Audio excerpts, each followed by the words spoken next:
Thanks, guys. No, but really thank you, Katie and Amanda, for inviting me to speak today.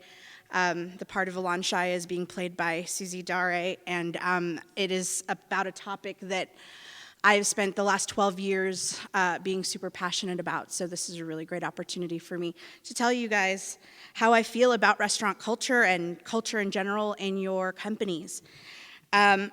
I was nervous about speaking and didn't know how to begin, so what I did was I asked my 2-year-old son how to start off my talk, and in his infinite wisdom, he said, "Tell them a story, Mama."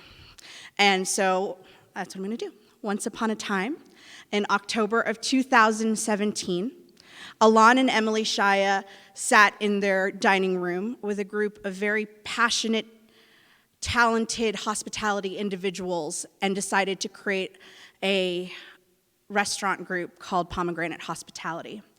And before they even got the keys to a building or a space or thought of the restaurant, they wanted to sit down and thoughtfully craft out what this company was going to be like in the eyes of the people that worked for them, which is a pretty big deal. And this is what they came up with. It works. The Pomegranate Hospitality mission is we will spend our days together in a place where everyone feels comfortable and safe.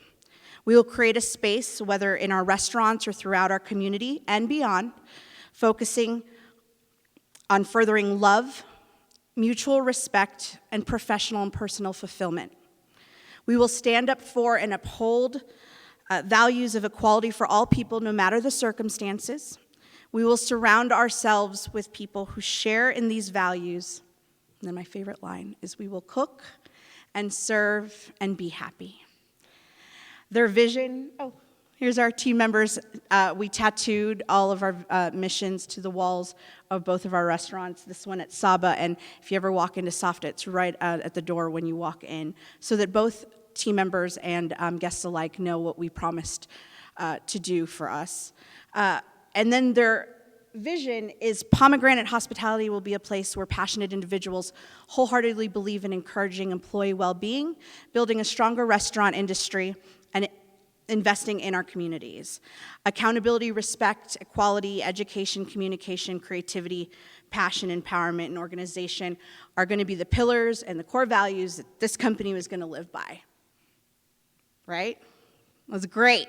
It's great to put on paper, it's great to say out loud, it's great to tattoo to the walls of our restaurants, but what in the world does that mean when it's Saturday night and there are 350 covers and people at your door and average checks, and it's mayhem. So in January of 2018, they went looking for somebody who could direct a way to not only let this be something that they put on paper or put in a handbook that's going to end up in somebody's trunk or under their bed that they're never going to read again. And they went and sought a director of people and culture. And I really like that name, y'all, because I've been a director of HR for a long time, and it was about time for a change. So when I saw that Instagram post, that's right, I got my job through Instagram, I went running, and I knocked on the door and said, this is me, this is for me, I want to do this. And so I knew when they hired me that my job was going to be to take what it is that they put on paper and figure out how to make it manifest in the daily operations of a restaurant, and to make sure that it lives and it breathes and it is successful and it fails and it goes through iterations, but ultimately it allows itself to be something real that shows up in every single milestone in a team member's life cycle throughout their time with us. So I wanted to share with you a couple truths about creating a restaurant culture, right? Because I've been doing it for a while now, and I know that there are some things that you have to know. And the first truth is, it's personal. We probably all lived by the idea that, hey guys, it's not business. I mean, it's not personal, it's business. But you know what? Creating a restaurant culture is absolutely personal.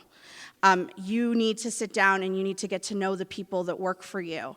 You need to have an opportunity to learn about their families and their pets and their passions. We try to do that, and we sit down at family meal. I love family meal. I'm always at Saba when I'm there and here at Safta. And just getting to know, who you are and what you're up to. Let them get to know you. One of the questions that I was asked is, do you follow your team members on social media? And the answer is, if they follow me first. If they invite me to follow them on Instagram or want to follow me, I let them. Because you know what? It's a way for them to say, hey, get to know me, and I want to get to know you. And I'm like, great. And sometimes it's not just about what they did over the weekend or where they're going on their next vacation. Sometimes people's social media posts are very, very important to knowing what's going on in their lives and what they're struggling about. And that's very important. And then once they get to know you, this is an opportunity for them to trust you. And trust is the first part about creating a true restaurant culture. It gives a person an opportunity to say, hey, you're somebody that I have taken time to know and is getting time to know me, and I want to tell you about the things I'm struggling with, whether it is a small operational thing at work or it's something much bigger like substance abuse. And then that gives me and all of our leadership an opportunity to offer help without judgment. We at Pomegranate Hospitality, the first thing we did was, besides get a proper healthcare program, was to engage Magellan Health, which is our employee assistance program. So every team member, for full-time or part-time, gets to come into work, and they have access to a 24-hour-a-day, 365-a-year hotline where they can call about mental health, they can call about stress management, they can call about financial issues or legal issues. Our mission is to put the humanity back in our restaurants and to let people know that where they are when they work at Saba or Safta isn't just a restaurant that they work at, it's a place where they belong. All right. Oh, here's some great pictures of our team belonging. Yay. So the other truth is, and I won't sugarcoat it, y'all, is it takes work, okay? A culture is, creating it and putting a mission on paper isn't just something that you can put off into the wilderness. I go to sleep thinking about what did I do right and what could I do better. I wake up in the morning, it's the first thing I think about. When we have our team meetings or our leadership meetings, we do it every week, and we talk about, operational things and what small wares do we need, but then we also make time for a very concerted part about what are the current cultural initiatives that we need to talk about. Is there anybody that we need to discuss who's having a hard time? Creating a culture means that you have to commit the time and the energy to always keeping your finger on the pulse of what's going on with your team members. For us, we have, a normal review structure, 90 days, every 6 months.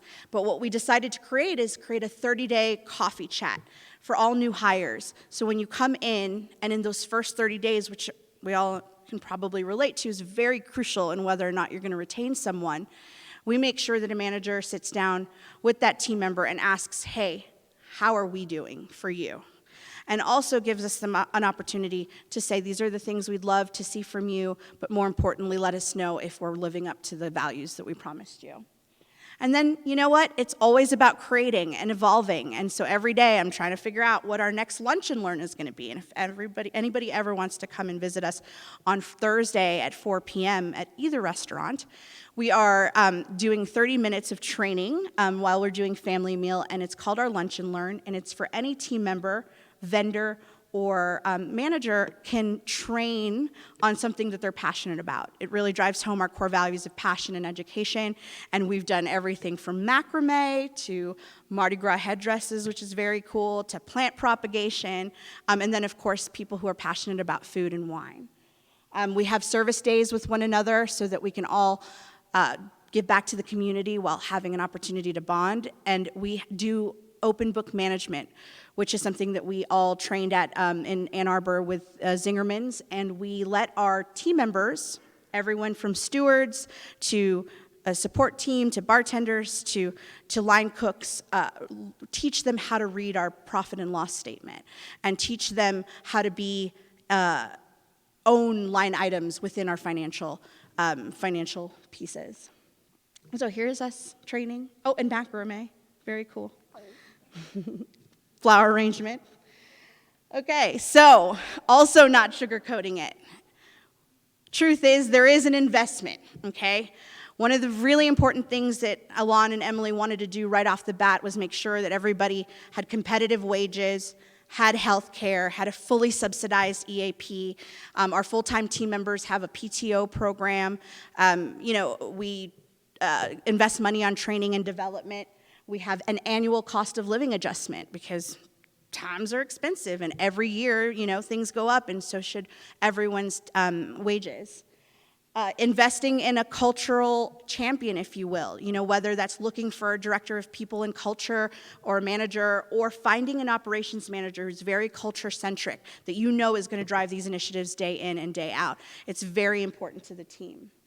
And then some aspects of culture may not require a lot of cash, but definitely some creativity.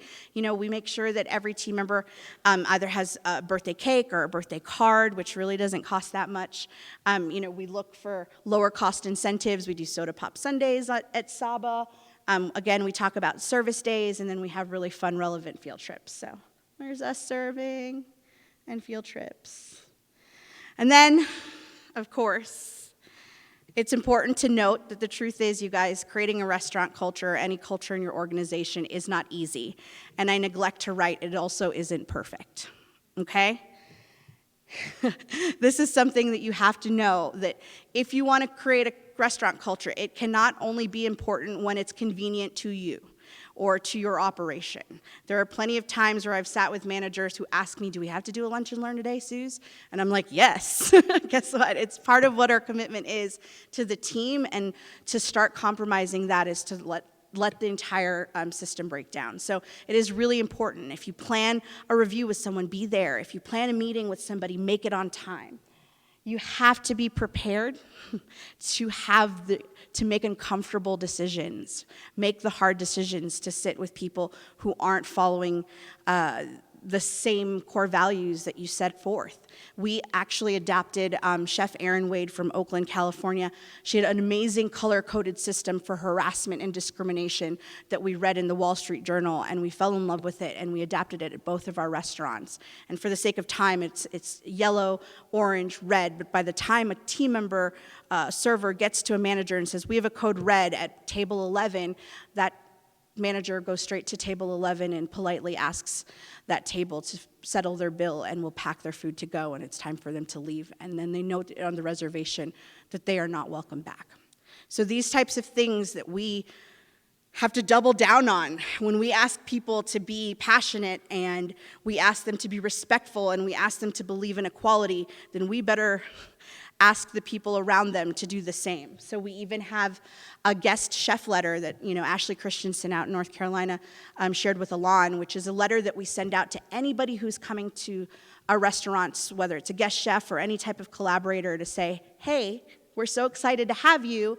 These are all of our core values that we promise you while you're with us. In the converse, we expect you to treat our team members with the same respect that we are going to afford you. And then we have a saying at Pomegranate, we like to lean into the awkward, right? We're going to have weird conversations with people and talk and confront situations where people aren't maybe aligned with our core values, and that's okay.